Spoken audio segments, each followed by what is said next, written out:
what else we got? Alright. Dude, what are you doing there, man? Try and go inside. We need that. It's for bio. You're probably in finance, so you probably want to understand what we're doing. Try me. Alright. Imagine my friend here is a fertilized egg. You might be finance, but tell me you know what that means. Maybe a little. Okay. So he's called pluripotent. And that means he can become any cell in the body. Anything he wants. After a few rounds of cell division, he becomes an embryonic stem cell, which is basically found in the embryo. But it's not called pluripotent anymore. It's called pluripotent. So it can become almost any cell type in the body. Okay, I think I'm following. Okay, Yeah. Now at this point, as I was hanging up, the cell is ready for further commitment. So let's go inside and we'll show you what we do then.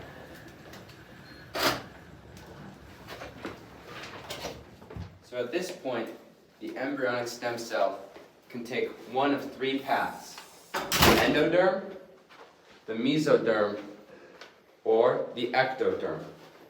What's he going to choose? Looks like he's going down the ectoderm. Yeah. What does that mean, though? The ectoderm is the path that gives rise to your skin and nail cells. Okay. So why does it say he is multipotent now? Well, once he chose the ectoderm back there, he's no longer pluripotent. He can only become a couple of types of cells. What are those? Well, as you see here, he can become an epidermal progenitor cell, which means that he can become a skin cell later on. Or what else can he do? Yeah, he can become a neural progenitor cell, which basically means he can become any cell in the brain. Oh, it looks like he's committing. He's committing to be a neural progenitor. So it looks like we're going into the brain. Okay. So at this point, the cell can either give rise to cells in the brain or in the retina of the eye. Oh. Looks like it's going to commit. Okay, he's committing again. Yep. And now, as you see, he's unipotent. And he looks like he's going to become a ganglion cell. Oh, but uni means one, so he can probably only become one thing. Yep, and in the ganglion line, that means he can only become a neuron through the process of differentiation, which means that after this commitment, you can't become anything else. Oh, okay, that makes sense. See, finance majors can understand bio too. Yep. Are you ready to research? In this corner we have disease, and in this corner we have two brave scientists who are going to explain to us tonight how a fertilized egg becomes a neuron.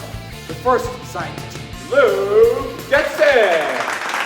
Yeah! Alright everyone, so the process starts with a sperm cell and an egg cell coming together to form a zygote. Oh yeah! This fertilized egg goes through the process of cell division, becoming what's known as a morula. The morula and the zygote are known as totipotent cells, which means that they can become any type of cell within the body. Then further cell division occurs, forming a blastocyst. The blastocyst is made up of trophoblasts and the inner cell mass. The inner cell mass in particular contains embryonic stem cells, which are pluripotent.